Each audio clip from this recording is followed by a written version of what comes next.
ho visto come effettivamente grazie all'interazione tra diverse competenze disponibili nei diversi attori qui presenti si possa effettivamente andare a ragionare in maniera a 300, un po' a 360 gradi rispetto a quelle che sono le problematiche. Questo è particolarmente fondamentale per il tema del cambiamento climatico.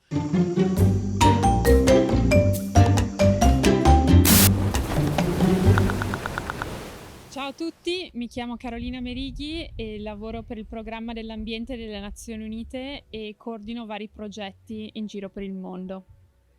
Ciao a tutti, mi chiamo Marco Ivo Iovino, lavoro per una società di consulenza Business Integration Partners e mi occupo di supportare i clienti nell'ambito dell'energy e delle utilities. Allora, Carolina, parto io con la prima domanda. Ti vorrei chiedere quali innovazioni digitali ritieni che abbiano il maggiore potenziale per accelerare la transizione verde?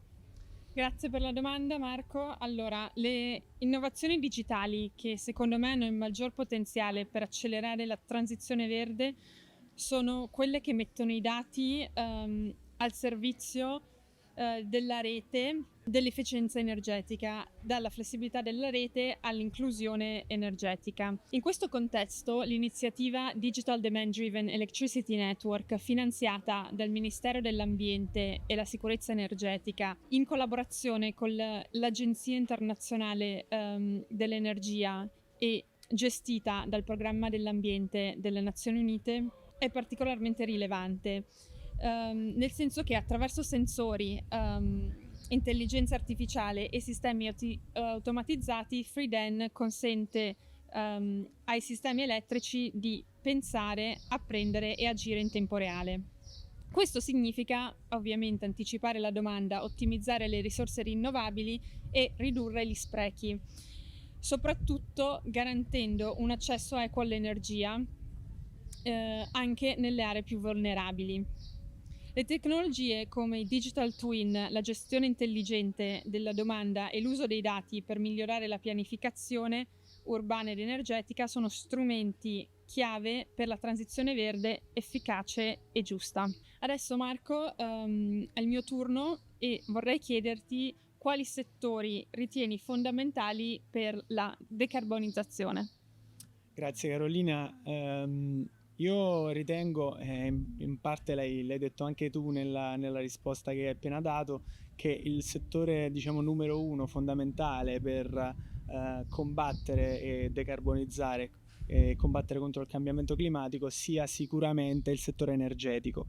Nel settore energetico io mi trovo costantemente, insomma, nel momento in cui supporto i miei clienti a dover effettivamente proporre soluzioni innovative per la decarbonizzazione e possiamo vedere come all'interno un po' di quello che è il settore le innovazioni che tu hai citato poco fa riescano poi effettivamente ad andare a combattere quello che è tutto il tema del cambiamento climatico e quindi anche ad incrementare quello che è la riduzione delle emissioni di CO2 e di GHG in generale. In particolare vorrei citare come molto importante il tema delle infrastrutture, in particolare pensiamo alle infrastrutture elettriche che oggi sono il settore forse pivotale per andare a ridurre quelle che sono le emissioni anche da un punto di vista di abilitazione di energie rinnovabili che grazie alla rete possono finalmente essere integrate e quindi la produzione che avviene, diciamo, in maniera diffusa tramite l'impatto e l'incremento di quelle che sono le tecnologie delle reti elettriche possono effettivamente andare a costruire e a diffondere maggiormente quella che è l'energia che viene prodotta localmente.